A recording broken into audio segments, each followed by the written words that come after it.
Brilliance Audio. I Know Where You Live by Gregg Olsen.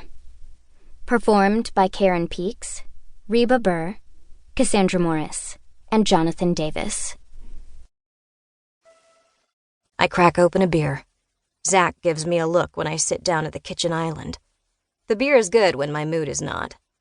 Until recently, calls from Rose have been dispatched into the send to voicemail category, the wasteland for those who bother to leave a message. Lately, she's on a loop, grieving the dissolution of her marriage to my father and the emptiness that comes with figuring out what's next when you know that he's moved on to something better. Far better. And you are sitting there, alone, face planted against the glass of a window, wondering why things had to be this way. Why you have nothing, and someone else, make that everyone else, has so much. My phone buzzes.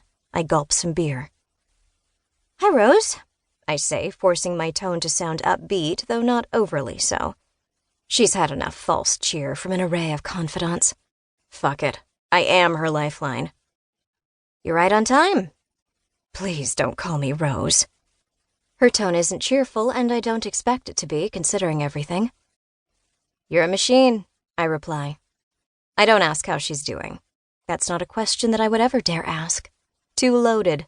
Too much of a trigger. "How's Lily?" "Fine, Rose. She's fine."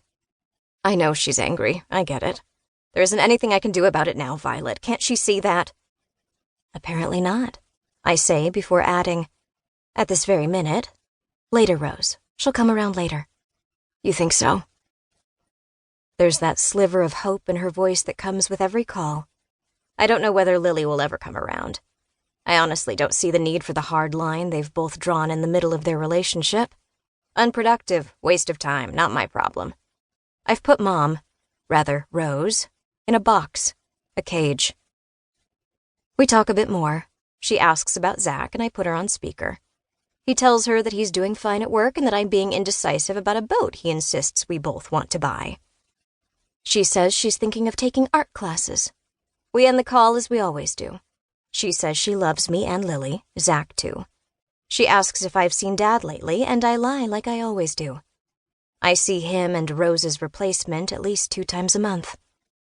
She leaves with a parting shot. "I hope the SOB knows what it's like to be abandoned someday. She's too young to stick around with a wadded-up old man to watch after." "Bye, Rose," I say. "I'm your mother," she snaps. "Don't call me that." I end the call. My eyes stay on the black mirror of my screen. I drink the last of the IPA. I wonder if this is how alcoholism starts. I feel a numbness take over. It isn't the single beer that's taking me to that place. It isn't my mother's rage over the divorce. It isn't that my sister won't talk to her. It's none of that.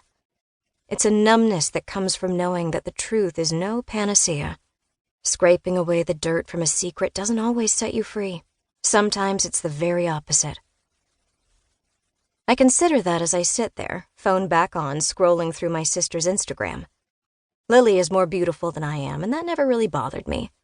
She has the kind of silky, wheat blonde hair that can be made to do anything she wants, nearly just by willing it to. Her eyes are coppery, not brown.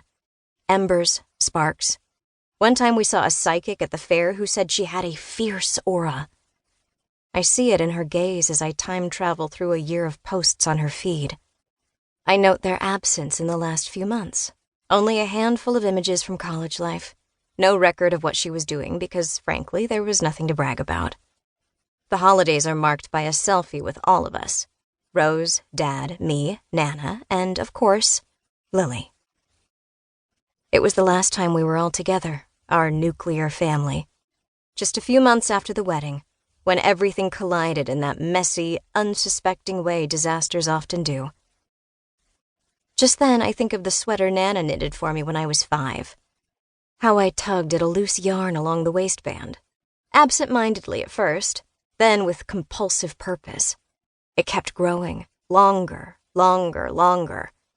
I knew that I was ruining the sweater, but it became compulsive, obsessive. It was like that the day of my wedding to Zach. Something started that night, and there was no stopping it.